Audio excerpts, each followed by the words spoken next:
Hey, what's going on, guys? I'm Brad with Spike Fitness. Today I want to do a really fast video, well, faster than usual at least, and I want to talk about kind of a one-dimensional thing, which is tricep development, and I want to give you like a couple different ideas to throw into your own routines to make things just a little bit trickier, a little bit different, and kind of decrease that overall mileage, but also increase on the difficulty so that maybe you get a little bit more out of a tricep session or some tricep work that maybe you don't normally get. And the first little thing that I want to throw at you is this guy right here, right? So this is the blood flow restriction cuff from Recover Fun.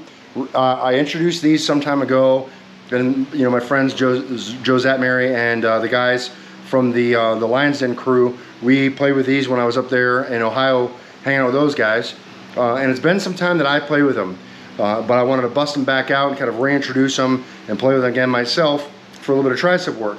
So we got this bad boy on, and we're gonna kind of pump up the sphygmometer to a respectable level.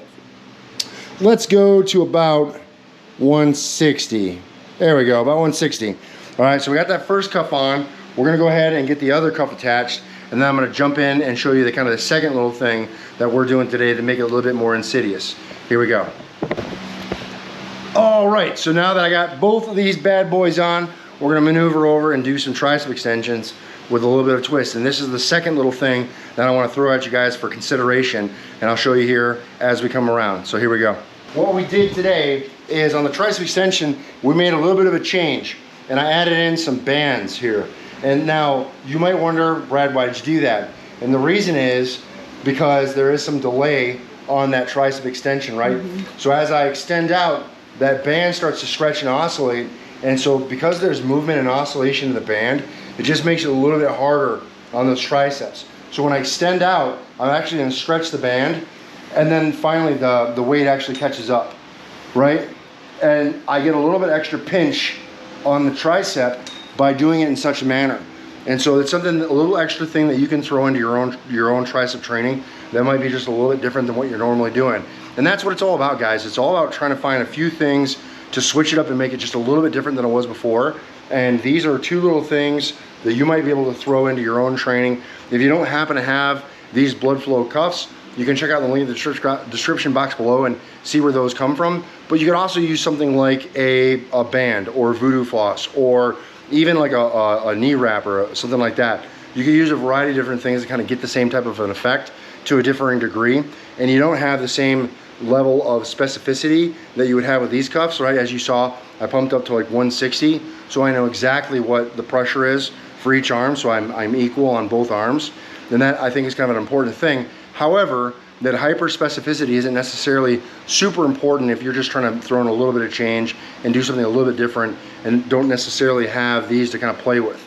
So there's a couple ideas that you guys can throw into your own training to make things a little bit different, a little bit more challenging than maybe what you normally are doing.